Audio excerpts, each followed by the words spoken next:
Hello everyone, welcome to skill IQ। Skill IQ में आपका स्वागत है। तो हम अपनी लूसेंट जीके को आगे बढ़ाते हैं, है ना। और इसमें हम पॉइंट नंबर 6 जो है हमारा, और पार्ट नंबर 7 है ये टोटल। तो पार्ट नंबर तो वैसे ही डिसाइड होता रहेगा क्योंकि स्टेप बाय स्टेप ही चल रहे हैं, कुछ स्किप नहीं कर रहे हैं, बीच में से नहीं कर रहे हैं, हम पॉइंट टू पॉइंट जो है चीज़ों को कर रहे हैं। और इसमें हम जो है जैन धर्म के बारे में आज जो है पढ़ने वाले हैं। तो इसमें जो है जैन धर्म में जो जैन धर्म के संस्थापक थे, और जो जैन धर्म के संस्थापक थे वो जो है महावीर जी नहीं थे। सबसे पहली बात तो ये है कि स्वामी महावीर ने जो है क्या किया था, जैन धर्म को आगे बढ़ाया था। बट संस्थापक जो है उसके ऋषभ देव थे, ऋषभ देव। और जैन धर्म में होते हैं तीर्थकर, ठीक है। तीर्थकर का मतलब क्या होता है? तीर्थकर का मतलब होता है एक ऐसा पर्सन, एक ऐसा व्यक्ति जो क्या करता है, दूसरे लोगों को रास्ता दिखाता है, मार्ग दिखाता है, उसको हम तीर्थकर बोलते हैं। तो जैन धर्म में तीर्थकर हुए हैं टोटल 24 थे। और उनके पहले तीर्थकर थे ऋषभ देव। ऋषभ देव जो है पहले तीर्थकर थे। इस तरीके की चीज़ें पूछी जाती हैं कई बार। तो पहले तीर्थकर जो थे वो कौन थे? वो ऋषभ देव थे। और ऋषभ देव जो है पहले तीर्थकर थे। और 24 तीर्थकर टोटल हुए हैं। और 24वें तीर्थकर जो है हमारे स्वामी महावीर थे। और 23वें तीर्थकर भी कई बार पूछ लिया जाता है, जिनका नाम क्या था? पार्श्वनाथ था। अब मैं वापस पहले ही पॉइंट पे आता हूँ। जो ऋषभ देव थे उन्होंने जो है जैन धर्म की स्थापना की थी, ठीक है। ये संस्थापक माने जाते हैं जैन धर्म के, क्योंकि ये प्रथम जो है तीर्थकर थे। फिर 23 में जो तीर्थकर थे उनका नाम पार्श्वनाथ था, जो कि कांशी के इक्ष्वाकु वंश के थे। और इक्ष्वाकु वंश के राजा होते थे एक अश्वसेन। ये अश्वसेन के पुत्र थे। इन्होंने क्या किया था, 30 वर्ष की अवस्था में जो है संन्यास की घोषणा कर दी थी। और इन्होंने सन्यासी जीवन व्यतीत करने की चेष्टा जताई थी 30 साल के बाद। इनके द्वारा शिक्षा दी गई थी 4 प्रकार की। पहली शिक्षा थी कि मनुष्य को जो है हिंसा नहीं करनी चाहिए, मनुष्य को सदा सत्य बोलना चाहिए, कभी भी चोरी नहीं करनी चाहिए, और संपत्ति अपने पास कभी भी नहीं रखनी चाहिए। ये 4 शिक्षाएं थी तीर्थकर पार्श्वनाथ की, जो कि 23वें तीर्थकर थे जैन धर्म के, जैन धर्म से संबंधित। फिर 24वें जो तीर्थकर हुए थे और अंतिम तीर्थकर हुए थे, क्योंकि हम बात कर चुके हैं कि 24 टोटल तीर्थकर हुए हैं जैन धर्म में। और 24वें जो तीर्थकर थे वो हमारे स्वामी महावीर थे, या महावीर स्वामी थे। वो जो है 24वें तीर्थकर जो है जैन धर्म के हुए हैं। फिर बात करते हैं आगे, इनका जन्म कहाँ पे हुआ था? इनका जन्म हुआ था कुंडग्राम, जो कि वैशाली में पड़ता था। ये जो है इनका जन्म कुंडग्राम में हुआ था। और 540 बैक सेंचुरी, इनका जन्म 540 ईसा पूर्व में हुआ था। इनके जो पिता थे उनका नाम जो है सिद्धार्थ था। और इनकी जो माता थी उनका नाम त्रिशला था। पिता का नाम क्या था? सिद्धार्थ था। और माता का नाम क्या था? त्रिशला था, ठीक है। जो पिता थे वो जो है ज्ञात्रिक जो कुल है, जो वंश है, उसके सरदार थे। और माता जो थी वो लिच्छवी वंश की जो है लिच्छवी वंश से बिलोंग करती थी। और एक राजा होते थे लिच्छवी वंश के, जिनका नाम चेटक था। चेटक राजा की बहन थी त्रिशला, जिनका विवाह जो है सिद्धार्थ के साथ हुआ था, जो कि ज्ञात्रिक कुल के सरदार थे। और इनके पुत्र थे स्वामी महावीर, या महावीर स्वामी जो है इनके पुत्र थे, जिनका जन्म 540 ईसा पूर्व में कुंडग्राम यानी कि वैशाली में हुआ था, ठीक है। इनकी पत्नी का नाम यशोदा था और इनकी पुत्री का नाम अनोजा प्रियदर्शनी था। अनोजा प्रियदर्शनी जो है बाद में इनका विवाह हुआ था एक जमाली नाम के पर्सन से। जमाली, ठीक है, जमाली नाम के पर्सन से इनका जो है विवाह हुआ था। फिर बात करते हैं, यहाँ तक हो गया ना? हाँ। फिर जो है महावीर के बचपन का नाम था वर्धमान। और इन्होंने भी 30 वर्ष की आयु में जो है इनकी आयु जो है 30 वर्ष की थी उस समय पर इनकी जो जब इन्होंने सन्यास जीवन को घोषित किया था कि सन्यास जो है मैं लेने वाला हूँ। और 30 वर्ष के जब ये थे तो इनके माता पिता का देहांत हो गया था, मृत्यु हो गई थी। और इनके बड़े भाई थे नंदीवर्धन। नंदीवर्धन से इन्होंने अनुमति मांगी थी कि भैया अब मैं सन्यासी जीवन जो है व्यतीत करना चाहता हूँ। ठीक है, फिर हम बात करते हैं आगे। आगे क्या हुआ? 12 वर्षों की कठिन तपस्या के बाद जो महावीर हैं उनको जृंभिक एक वृक्ष होता है। ठीक है, जृंभिक एक वृक्ष होता है, उसके नीचे या उसके पास बैठकर ऋजुपालिका नदी, एक ऋजुपालिका नाम की नदी है, उसके तट पर साल वृक्ष के नीचे, जृंभिक एक जगह है एक्चुअली, और वहाँ पे साल वृक्ष था जिसके नीचे इन्होंने तपस्या की थी। और वहाँ पर इनको जो है क्या हुआ था? संपूर्ण ज्ञान की प्राप्ति हुई थी। संपूर्ण ज्ञान की प्राप्ति स्वामी महावीर को कहाँ पर हुई थी? इसमें जगह का नाम पूछा जा सकता है जृंभिक, इसमें नदी का नाम पूछा जा सकता है ऋजुपालिका, इसमें वृक्ष का नाम पूछा जा सकता है साल वृक्ष। ठीक है, ये सब चीज़ें पूछी जा सकती हैं। और कितने वर्षों की कठिन तपस्या के बाद इनको जो है ज्ञान प्राप्ति हुई थी? 12 वर्षों की कठिन तपस्या के बाद। जब ये कितने आयु के थे? तब ये 42 ईयर्स ओल्ड हो चुके थे। ये लगभग 42 वर्ष की जो है आयु के थे। एक्चुअली जृंभिक जो है ये एक गांव का नाम है। ठीक है, ये एक गांव का नाम है, एक जगह का नाम है, ये नदी का नाम नहीं है, ऋजुपालिका नदी का नाम है। इसी समय से इनके काफ़ी जो नाम हैं वो रख दिए गए थे, जिनमें इनके नामों में फेमस जो है, इनको इस समय पर क्या कहा गया था? जिन कहा गया था। जिन, जिसका नाम एक्चुअली जिसका मीनिंग क्या होता है? विजेता। फिर अर्हत जो है इसका मतलब क्या होता है? पूज्य, पूजनीय, जिसको पूजा जा सकता है। निर्ग्रंथ का मतलब क्या होता है? बंधनहीन। ये जो है इनके नाम कहलाए जब ये 42 वर्ष की आयु में जब इनको ज्ञान की प्राप्ति जो है हुई। और इस ज्ञान प्राप्ति को क्या बोलते हैं? कैवल्य। कैवल्य जो है इस प्रोसेस को बोलते हैं जब इनको ज्ञान की प्राप्ति हुई थी। ठीक है, और ये भी एक विजेता थे, क्योंकि जिन कहलाए तो विजेता हुए। ठीक है, उसके बाद हम जो है बात करते हैं, इनके नाम में एक नाम और जोड़ लीजिए, केवलिन नाम भी जोड़ लीजिए। इनका केवलिन नाम भी इस समय पड़ गया था। जिन, केवलिन, निर्ग्रंथ, अर्हत, है ना, ये जो है इनके नाम रखे गए थे इस समय पर। फिर हम बात करते हैं, इन्होंने अपना पहला उपदेश दिया था, और इन्होंने अपना जो पहला उपदेश दिया था वो दिया था प्राकृत भाषा में, जिसको अर्धमगधी भी आप कह सकते हैं। ठीक है, इनके जो अनुयायी थे, इनके जो शिष्य थे, इनके जो चेले थे, वो जो है निर्ग्रंथ कहलाते थे। ठीक है, फिर महावीर के जो प्रथम अनुयायी थे, प्रियदर्शनी जो थी, उनके पति थे और उनका नाम क्या था? जामिल था। और जो इनकी प्रथम जो जैन भिक्षुणी थी, भिक्षु कह सकते हैं आप उनको। ठीक है, और जो भिक्षुणी थी पहली, वो एक राजा थे दधिवाहन, उनकी पुत्री थी चंपा। चंपा जो है इनकी प्रथम, या चंपा को ये कह सकते हैं कि हम प्रथम जैन भिक्षुणी थी। ठीक है, फिर महावीर ने अपने शिष्यों को 11 गणधरों में विभाजित किया हुआ था। कितने गणधरों में विभाजित किया हुआ था? महावीर ने अपने शिष्यों को 11 गणधरों में विभाजित किया हुआ था। आर्य सुधर्मा एक अकेला ऐसा गंधर्व था जो महावीर की मृत्यु के बाद भी जीवित रहा था, और इसने क्या किया था?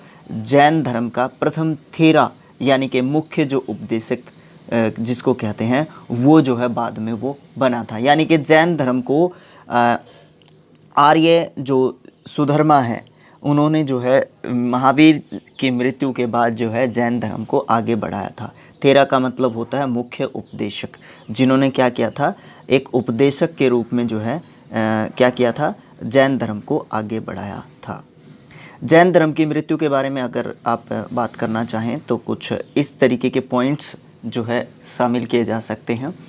इनकी जो आयु किस आयु में इनकी मृत्यु हुई थी? 72 वर्ष की आयु में इनकी मृत्यु हुई थी। यानी कि जन्म कब हुआ था? 540 ईसा पूर्व में जो है इनका जन्म हुआ था, और मृत्यु कब हुई थी? 468 ईसा पूर्व में जो है इनकी मृत्यु हुई थी। तो लगभग जो है ये 72 वर्ष तक जिए थे। और इनकी मृत्यु कहाँ पर हुई थी? पावापुरी, पावापुरी जो कि राजगृह के पास पड़ता है या राजगृह में पड़ता है, वहाँ पर हुई थी। और उसके बाद सुस्तपाल नाम के एक शासक थे, मल्ल वंश के, ठीक है, मल्ल वंश के सुस्तपाल नाम के एक शासक थे, या मल्ल के शासक, सॉरी 16 जो महाजनपद थे उनमें से एक महाजनपद नहीं था क्या? मल्ल। वहाँ के जो शासक थे वो कौन थे? 468 ईसा पूर्व में वो थे सुस्तपाल। उनके जो है राज्य में इनका निधन हुआ था। फिर हम बात कर लेते हैं जो अब जो है एक बार तो ये देख लीजिए कि ये 24 के 24 जो है क्या थे? एक तरीके से क्या बोलते हैं उनको? तीर्थकर थे, ठीक है। अब हम इनके बारे में कुछ अपनी बुक से जानते हैं। प्रमुख जैन तीर्थकर और उनके प्रतीक चिन्ह। जैन तीर्थकर के नाम और जैन तीर्थकर के जो है नाम और उनके क्रम, और उसके बाद प्रतीक चिन्ह जो है दिए हुए हैं। ऋषभ देव जो है पहले थे, उनका प्रतीक चिन्ह था सांड। अजीतनाथ जो है द्वितीय तीर्थकर थे, उनका प्रतीक चिन्ह था हाथी। संभव तृतीय थे, उनका था घोड़ा। संपार्श्व सप्तम यानी कि 7वें तीर्थकर थे, उनका स्वास्तिक था। शांति 16वें तीर्थकर थे, उनका हिरण था। नामी 21वें तीर्थकर थे, उनका नीलकमल था। अरिष्टनेमी 22वें तीर्थकर थे, उनका शंख था। पार्श्व 23वें तीर्थकर थे, उनका सर्प था। और स्वामी महावीर 24वें तीर्थकर थे, जिनका प्रतीक चिन्ह क्या था? शेर जो है प्रतीक चिन्ह था।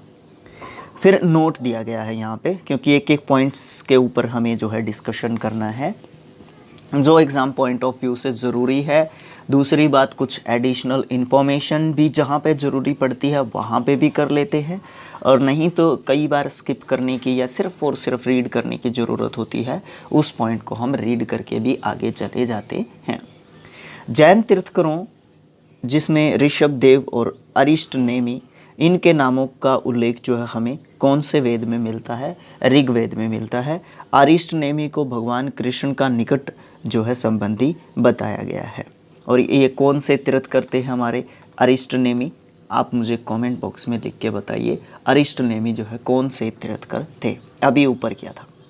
लगभग 300 ईसा पूर्व में कौन से साम्राज्य में? मगध साम्राज्य में 12 वर्षों का भीषण अकाल पड़ा था, जिसके कारण भद्रबाहु जो कि एक राजा हुए थे वहाँ पे, उन्होंने अपने शिष्यों सहित कर्नाटक राजा नहीं, जैन जो है धर्म के अनुयायियों के रूप में, या मुख्य जो है एक तरीके से धर्म अनुयायी जो है आप इनको कह सकते हैं, क्योंकि इस समय तक जो है स्वामी महावीर की मृत्यु हो चुकी थी, ठीक है। तो क्या हुआ? अपने शिष्यों के सहित जो है वो कहाँ पे चले गए थे? कर्नाटक चले गए थे। लेकिन कुछ अनुयायी जो है स्थूलभद्र के साथ जो है मगध में ही रुक गए थे। देखिए, दो जो है उस समय पर शाखाएं बनने की बात यहाँ पे बताई गई है कि जो जैन धर्म है उसकी जो 2 शाखाएं हैं वो किस तरीके से बंटी, ठीक है। तो जैन धर्म जो है 2 अलग अलग शाखाओं में किस प्रकार से बंटा, यहाँ पे जो है हमें ये बात जो है बताई गई है। तो क्या है, भद्रबाहु के साथ कुछ जो लोग हैं, मगध में जब अकाल पड़ा तो कुछ लोग जो है या कुछ अनुयायी या शिष्य आप कहें तो कर्नाटक चले गए थे भद्रबाहु नाम के एक भिक्षु के साथ या जैन अनुयायी के साथ। लेकिन एक स्थूलभद्र नाम का एक अन्य अनुयायी था, उसके साथ कुछ शिष्य मगध में ही रुक गए थे। भद्रबाहु वापस लौटा मगध में। मगध के साधुओं से उनका गहरा मतभेद हो गया था, क्योंकि उस समय पर उनकी विचारधारा में जो है क्या हो गया था, एक तरीके से अंतर जो है उत्पन्न हो चुका था, एक अंतर पैदा हो गया था उनकी विचारधाराओं में। तो उसके कारण क्या हो गया, वहाँ पे कन्फ्लिक्ट हो गया, मतभेद जो है हो गया था। कुछ स्थानीय लोगों से भी बताया जाता है कि उनका मतभेद हो गया था, क्योंकि वहाँ पे जो स्थूलभद्र नाम के जो अनुयायी रुके थे जैन धर्म के, उन्होंने अपने विचारधारा जो है उत्पन्न कर ली थी या पैदा कर ली थी, जिसके परिणाम स्वरूप जैन मत जो है श्वेतांबर और दिगंबर नाम के दो संप्रदायों में बंट गया था। स्थूलभद्र के जो शिष्य थे वो श्वेतांबर जो है कहलाए। श्वेतांबर का मतलब क्या होता है, जो श्वेत वस्त्र डालने वाले होते हैं। और भद्रबाहु के जो शिष्य थे वो दिगंबर कहलाए। दिगंबर का मतलब होता है हमेशा नग्न अवस्था में रहने वाले। ठीक है, तो यहाँ पे जो हमारा जैन धर्म था 12 वर्षों के बाद, यानी कि जो 12 वर्षों का लंबा अकाल पड़ा था मगध साम्राज्य में, उस समय पर जो है उस 12 वर्षों के बाद या उसके कुछ समय के बाद जब वापस जो ये हमारा वापस जो ये जत्था जो कि भद्रबाहु के नेतृत्व में जो है कर्नाटक चला गया था। कर्नाटक ये श्रवण बेलगोला में चले गए थे। कहाँ पे चले गए थे? श्रवण बेलगोला में चले गए थे। तो ये जो है जब कर्नाटक से वापस आए तो ये लोग जो है श्वेतांबर कहलाए, नहीं सॉरी दिगंबर कहलाए, और जो यहाँ पे रुके हुए थे वे लोग जो है क्या कहलाए थे? श्वेतांबर कहलाए थे। फिर जैन संगीतियाँ हुई थी। संगीतियाँ मतलब इनकी जो क्या बोलते हैं एक तरीके से सभाएं हुई थी। पहली सभा जो है 300 ईसा पूर्व हुई थी पाटलिपुत्र में, और वहाँ पे जो है स्थूलभद्र ने उसकी अध्यक्षता की थी। द्वितीय जो सभा हुई थी या संगति हुई थी वो कब हुई थी? 6ठी शताब्दी ईसा पूर्व में हुई थी, वल्लभी गुजरात के अंदर। और श्रवण जो है इसके क्या थे? एक तरीके से इसके अध्यक्ष थे। ठीक है, तो पहली जो सभा थी उसके उस समय पे जो पाटलिपुत्र था उसके शासक कौन थे? तो उसके शासक थे चंद्रगुप्त मौर्य। कौन थे? चंद्रगुप्त मौर्य जो है शासक थे। जब पाटलिपुत्र में जो सभा हुई थी जो स्थूलभद्र की अध्यक्षता में जो हुई थी, और यहाँ पे क्या हुआ था? जब 300 ईसा पूर्व में पाटलिपुत्र में जो प्रथम जैन संगति हुई थी, सॉरी बौद्ध संगति नहीं, जैन संगति जो हुई थी, उस समय पर श्वेतांबर और दिगंबर शाखाओं में जो है जैन धर्म बंटा था। दूसरी जो बौद्ध संगति हुई थी जो कि 6ठी ईसा पूर्व में हुई थी, 6ठी शताब्दी में हुई थी, सॉरी, वल्लभी गुजरात के अंदर, जिसके अध्यक्षता जो है क्षमाश्रवण ने की थी। इस समय पर जैन ग्रंथों को अंतिम रूप से क्या किया गया था? लिपिबद्ध किया गया था। लिपिबद्ध यानी कि जो जैन धर्म है ना उसके ग्रंथ लिखे गए थे, उसकी किताबें जो है एक तरीके से लिखी गई थी। ठीक है, फिर जो है हम जैन साहित्य की भी बात करेंगे। कुछ जैन साहित्य से संबंधित जो है महत्वपूर्ण चीज़ें जो है आएंगी एक तरीके से, उनकी भी हम बात करने वाले हैं आगे चल के अपने वीडियो में। ठीक है, मुझे ऐसा लग रहा है कि बहुत अच्छा वीडियो चल रहा है और आप इसको लाइक कर सकते हैं, चैनल को सब्सक्राइब कर सकते हैं, और व्यूज़ तो ज़रूर दें आप हमें, ताकि जो है एनकरेजमेंट एक तरीके से मुझे मिले वीडियो बनाने का। जैन धर्म के 3 रत्न हैं। ठीक है, त्रिरत्न जिनको कहा गया है वो जैन धर्म के 3 रत्न हैं, और इसमें क्या शामिल है? सम्यक दर्शन, सम्यक ज्ञान और सम्यक आचरण। यानी कि दर्शन, ज्ञान और आचरण, इन 3 चीज़ों को जैन धर्म में त्रिरत्न जो है कहा गया है। ठीक है, और इन 3 रत्नों का पालन करते हुए मनुष्य को क्या प्राप्त होता है? मनुष्य को मोक्ष की प्राप्ति होती है, यानी कि ज्ञान प्राप्ति जो है मनुष्य को होती है। किसके बल पर मनुष्य को ज्ञान प्राप्ति होती है? जो दर्शन, ज्ञान और आचरण, अच्छा आचरण, सम्यक मतलब अच्छा, बहुत अच्छा। ठीक है, ये चीज़ें करने के बाद मनुष्य को क्या प्राप्त होता है? ज्ञान प्राप्ति होती है। त्रिरत्न के अनुशीलन में 5 महाव्रतों का पालन करना जरूरी है, और ये 5 महाव्रत कौन कौन से हैं? अहिंसा, सत्य बोलना, अस्तेय, अपरिग्रह और ब्रह्मचर्य। इन 5 चीज़ों का ध्यान रखना बहुत ज़रूरी है, जो कि त्रिरत्न के अनुशीलन, मतलब उस त्रिरत्न को फॉलो करने के लिए हमें इन 5 चीज़ों का भी ध्यान रखना बहुत ज़्यादा ज़रूरी है। दूसरी बात जो है, ये जो जैन धर्म है वो ईश्वर में विश्वास नहीं रखता था। ईश्वर की जो एग्जिस्टेंस है, अस्तित्व, ईश्वर का जो, भगवान का जो अस्तित्व है, उसमें जो है जो हमारा जैन धर्म है वो विश्वास नहीं रखता था। जैन धर्म जो है किस में विश्वास रखता था? आत्मा में विश्वास रखता था, परमात्मा में विश्वास नहीं रखता था। महावीर जो है पुनर्जन्म और कर्मकांड में या कर्मवाद में जो है विश्वास रखते थे। कर्मकांड भी आप इसको कह सकते हैं। जैन धर्म के सप्तभंगी ज्ञान के अन्य जो नाम थे वो श्यादवाद और एकांतवाद थे। ठीक है, श्यादवाद और एकांतवाद थे। श्यादवाद जो है किसको कहते हैं? ठीक है, श्यादवाद जो है किसको कहते हैं? सात जो है ने का मतलब होता है ज्ञान। सात ने, श्यादवाद का मतलब क्या होता है? सात ने का मतलब होता है ज्ञान, यानी कि सात जो है ज्ञान। ठीक है, फिर इसमें इसको जो है श्यातवाद कहते हैं और इसमें इसी को हम एकांतवाद भी कहते हैं, श्यादवाद को ही, और इसको सप्तभंगी भी कहा जाता है। ठीक है, सप्तभंगी, श्यादवाद, एकांतवाद एक ही जो है बात लगभग है। फिर इसमें एक शब्द का और जो है ज्ञान आता है या बात आती है, एक होता है सल्लेखना। सल्लेखना ये एक शब्द का भी जो है यहाँ पे देखने को मिलता है। इसका मतलब होता है निराहार। निराहार, निराहार मतलब बिना भोजन के, और निर्जल बिना पानी के। सल्लेखना क्या होता है? निराहार और निर्जल रहकर अपने प्राण त्याग देना। और कहा जाता है कि जो चंद्रगुप्त मौर्य है ना, उन्होंने सल्लेखना जो पद्धति है उससे अपने प्राण त्यागे थे। देवताओं के अस्तित्व के बारे में क्या मानता है जैन धर्म? देवताओं के अस्तित्व को जो है इन्होंने स्वीकारा था, परंतु उसको जो है इतना ज़्यादा भी नहीं स्वीकारते थे ये लोग। ये कर्मकांड में विश्वास रखते थे बजाय के देवताओं में। एक वर्ण व्यवस्था थी। वर्ण व्यवस्था जो है महावीर के जन्म से पहले जो है पुण्य और पाप के अनुसार की जाती थी, लेकिन उनके जन्म के बाद जो है पुण्य और पाप के अनुसार ही जो वर्ण व्यवस्था है उसको जो है स्थापित माना गया था। किस धर्म के अनुसार? वर्ण व्यवस्था को किस धर्म के अनुसार? पुण्य और पाप के अनुसार ही मानते थे। तो जैन धर्म के अनुसार जो है पुण्य और पाप के हिसाब से ही मानते थे ये लोग।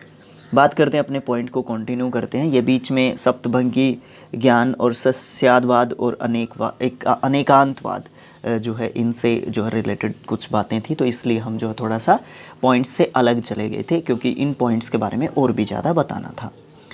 जैन धर्म ने अपने आध्यात्मिक विचारों को सांख्य दर्शन से ग्रहण किया है। जो आध्यात्मिक विचार थे इनके जितने भी, वो किससे लिए हैं?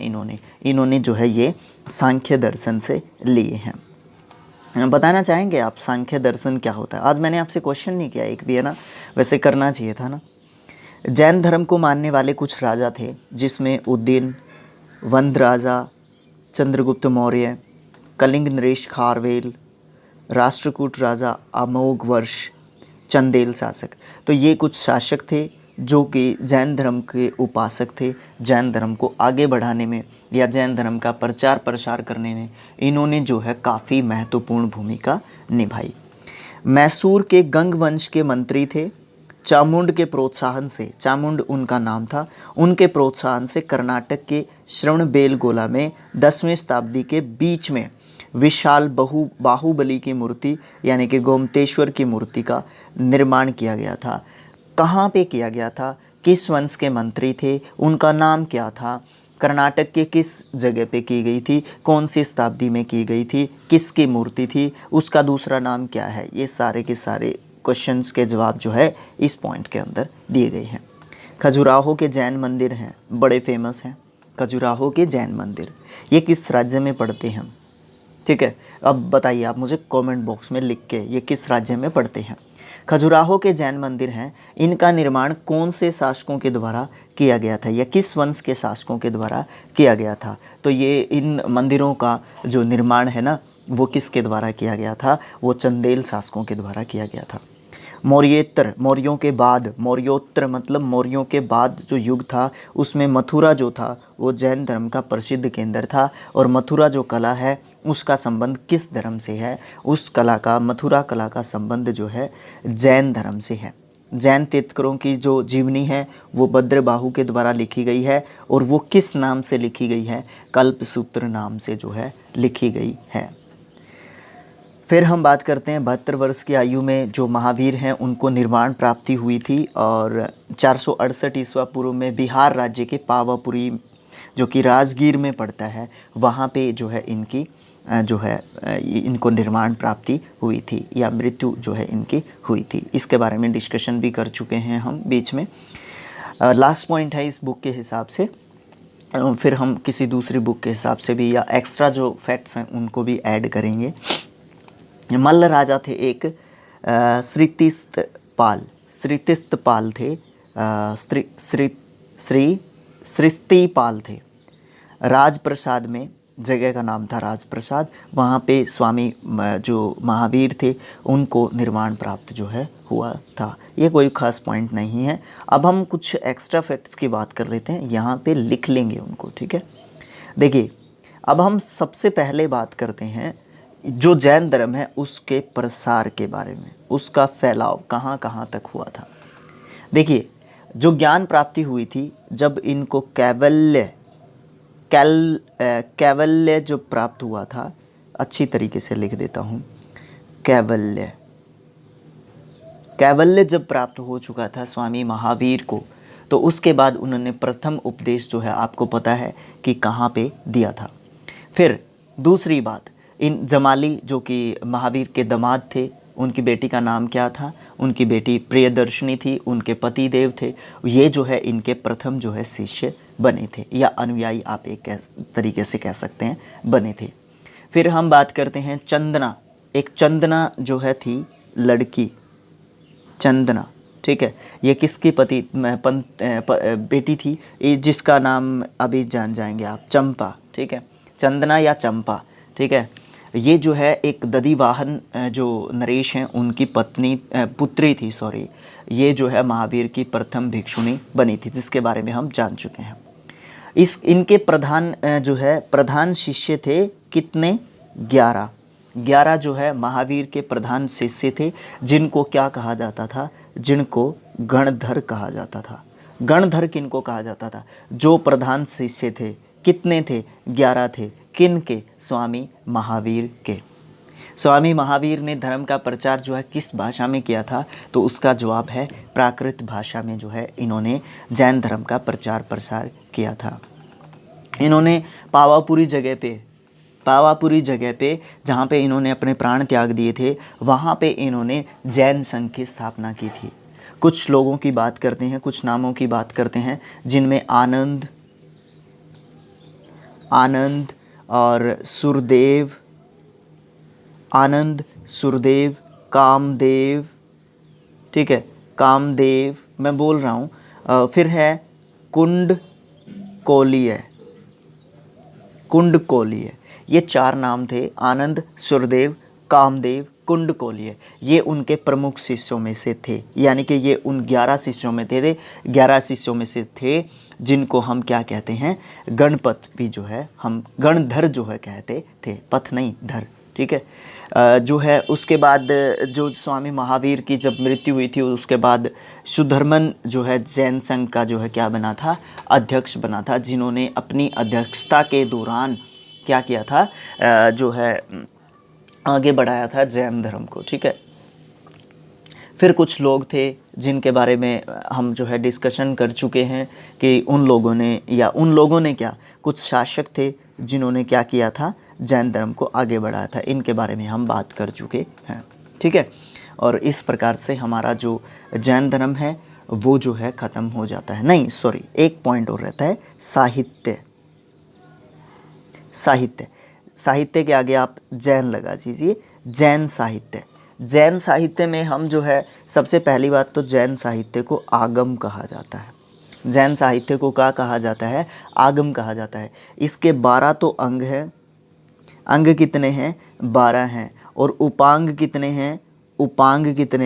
वो भी 12 ही हैं। 12 अंग हैं, 12 उपांग हैं और 10 प्रकीर्ण हैं। ठीक है। और 6 क्या है? छेद सूत्र। जैन साहित्य के 6 क्या है? छेद सूत्र हैं। और 4 क्या है? मूल मंत्र हैं, ठीक है, मूल मंत्र हैं। दोबारा से बता देता हूँ, कहीं पे लिख लीजिएगा। 12 तो अंग हैं। सबसे पहले जैन साहित्य को आगम कहा जाता है। 12 इसके अंग हैं, 12 उपंग हैं, 10 प्रकीर्ण हैं, 6 छेद सूत्र हैं और 4 मूल मंत्र हैं। उसके बाद एक अर्धमगधी जो है भाषा थी, अर्धमगधी, ठीक है, अर्धमगधी जो भाषा है उसमें जो है क्या किया गया था, जैन धर्म के जो ग्रंथ हैं उनको लिखा गया था। एक भद्रबाहु जो थे, भद्रबाहु जिनकी अध्यक्षता में 300 BC में बौद्ध संगति बुलाई गई थी, प्रथम बौद्ध संगति नहीं सॉरी स्थूलभद्र थे वो तो, सॉरी स्थूलभद्र थे। भद्रबाहु जो थे जो कर्नाटक चले गए थे, ठीक है, उन जिनके नेतृत्व में कर्नाटक में चले गए थे, उनके साथ कुछ जो लोग थे या उनके अनुयायी जो थे इसके क्या बोलते हैं, जैन धर्म के कुछ अनुयायी थे। जो भद्रबाहु हैं, ये वाली बात गलत हो गई यहाँ पे, जो भद्रबाहु हैं उन्होंने जो है एक जो है कल्पसूत्र नाम का एक जो है जैन ग्रंथ लिखा था, या जैन जो पुस्तक लिखी थी इससे संबंधित, उसको कौन सी भाषा में लिखा था, उसको संस्कृत भाषा में लिखा था। किसने लिखा था? भद्रबाहु ने लिखा था। कल्पसूत्र क्या है? एक जैन ग्रंथ है। कौन सी भाषा में लिखा गया है? संस्कृत भाषा में लिखा गया है। किसने लिखा है? भद्रबाहु ने लिखा है। भद्रबाहु जो है कौन था? एक जो है अनुयायी था बौद्ध धर्म का, ठीक है, जिन्होंने बौद्ध धर्म को आगे बढ़ाया था। और कल्पसूत्र क्या है? ये जैन धर्म से संबंधित एक ग्रंथ है। फिर हम बात करते हैं प्रमेय कमल मार्तंड की। कमल मार्तंड की, ऐसा ही होता है मोबाइल में तो क्या करें। कमल मार्तंड, इन्होंने जो है प्रभाचंद्र नाम के जैन धर्म के जो ग्रंथ हैं उसकी रचना की थी। एक भगवती सूत्र था, भगवती सूत्र नाम का ग्रंथ था। वो जो है क्या करता है, वो जो है स्वामी जो महावीर हैं उनके जन्म से लेके उनके कुछ जीवन के अंश पर प्रकाश डालता है। और इसमें जो है 16 जो महाजनपद हुए हैं ना हमारे, उनका भी उल्लेख जो है हमारे भगवती सूत्र में मिलता है। जिनका भगवती सूत्र क्या है, जो कि इसमें जो है ये जैन धर्म से संबंधित है, स्वामी महावीर के जीवन पर प्रकाश डालता है। उसके साथ साथ इसमें 16 जो महाजनपद हुए हैं उनका भी उल्लेख इसमें मिलता है। जैन भिक्षुओं के अनुसार 4 जो है नियम होते हैं, जिनका उल्लेख जो है आचार अंग सूत्र में जो है बताया गया है, उसका वर्णन किया गया है। लास्ट जो पॉइंट है आज का साहित्य, जैन साहित्य के अंतर्गत लास्ट जो पॉइंट है वो है परिशिष्ट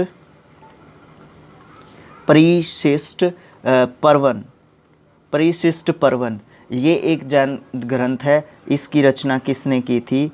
हेमचंद्र ने की थी, ठीक है। ये हेमचंद्र कौन था? मुझे आप कमेंट बॉक्स में लिख के बताएंगे कि हेमचंद्र कौन था, ठीक है। तो ये था हमारा आज का टॉपिक, जिसमें हमने क्या किया, जैन धर्म के बारे में डिस्कशन किया। और नेक्स्ट जो हमारा टॉपिक होगा उसमें हम जो है बौद्ध धर्म के बारे में डिस्कशन करेंगे, ठीक है।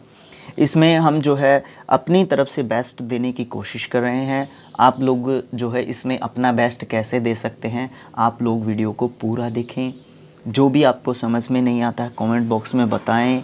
हम आपसे जो क्वेश्चंस करते हैं उनके बारे में लिखें कमेंट बॉक्स में, मज़ा भी आएगा हमें भी। दूसरी बात, आपको कुछ गलत लगता है, आपके पास कुछ एक्स्ट्रा फैक्ट्स हैं, या आप कोई और बुक भी स्टार्ट करवाना चाहते हैं, तो कमेंट बॉक्स में कमेंट करके हमें उस बुक या उस कोई भी जानकारी जो आपके मन में है, कोई सजेशन है, कोई भी बात आप हमें जो भी बताना चाहते हैं, आप जो है उसको कमेंट बॉक्स में लिख के हमें बता सकते हैं।